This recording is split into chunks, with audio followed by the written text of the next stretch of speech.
Hello friends, I'm Dr. Palvi Chandna Rohatgi at Derm Medico Clinic. Welcome to my channel. Now today I'm going to talk about one of the most popular treatment done at dermatology clinic, which is laser hair reduction. Now this is again a kind of a misnomer. Many times people think about laser hair removal या reduction. ये 100% removal नहीं होता है. आपकी body पे, आपके चेहरे पे जो बाल होते हैं वो जेनेटिक होते हैं. कोई भी ऐसा प्रोसेस नहीं है जिससे हम उसको 100% हटा सकें. तो इसलिए इस ट्रीटमेंट का नाम सही मायने में लेजर हेयर रिडक्शन होता है. अब वो परसेंटेज कितनी बार एक सब्जेक्टिव होती है. किसी को लगता है मेरे 50% कम हुए, कभी कभी किसी को लगता है मेरे 80% बाल कम हुए. बालों की एक हेयर साइकिल होती है anagen, catagen, telogen and the shedding phase. Anagen में ग्रोइंग फेज होता है जो कि एक टाइम पे आपके बाल जो होते हैं, आपके पूरी बॉडी के बाल या चेहरे के बाल 10 to 30% होते हैं. Laser hair reduction basically anagen वाले बालों पे ही सबसे ज्यादा टारगेट करता है. इसी वजह से हम हर सिटिंग पे बोलते हैं आपको 10 से 20% के आपके बाल आपको कम होंगे. जैसे मैंने एक पेशेंट का फर्स्ट टाइम लेजर करा, 10 में से 20 बाल कम होंगे, 8 बाल वापस उगेंगे. सेकेंड विजिट में फिर 2 बाल कम होंगे. तो थर्ड विजिट तक हम देखेंगे कि 60% या 6 अमाउंट ऑफ हेयर बढ़ रहे हैं. इसी वजह से हम लोग 6 sitting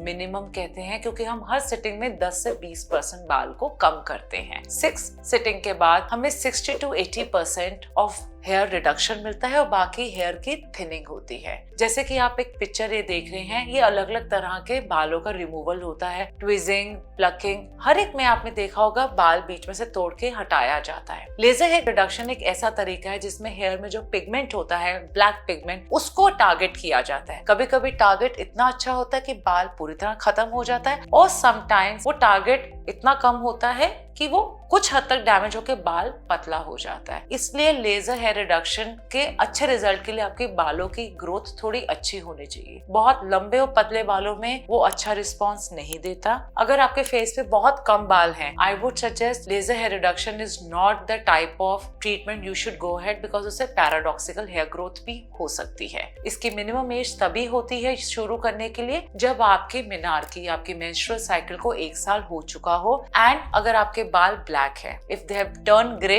please don't wait that long, because उसके ऊपर लेजर हेयर रिडक्शन इतनी इफेक्टिव नहीं है. तो ये जो बीच का ब्रैकेट है आपका 60 से मे बी 50 तक is a best time. Patients जिनको हार्मोनल इशू है उन पे ये थोड़ा लंबा ही एक्ट करता है. आपको इस चीज का वेट नहीं करना कि मेरा PCOS या PCOD ठीक हो जाएगा, मैं तब अपना लेजर हेयर रिडक्शन शुरू करूंगी. नो, आपका lifestyle modification, medicine, dietary modification के साथ साथ आपको लेजर हेयर रिडक्शन कराना पड़ता है. इन हार्मोनल पेशेंट्स कितनी बार number of sittings are much more as compare to normal people जिनको हार्मोनल इशू नहीं है. Yes, males also get laser hair reduction. Nowadays we see many males for the grooming way going ahead for the laser reduction. It can be beard shaping, it can be chest. There are certain males who have very thick growth on their arms and legs, जिसकी वजह से उनको folliculitis होती है. तो उनमें actually laser hair reduction बहुत effective होता है. Laser hair reduction का कोई भी major side effect नहीं है, क्योंकि अब टेक्नोलॉजी इतनी अच्छी इंडिया में आ चुकी है, and most of the dermatologists are well trained, and side effect का जो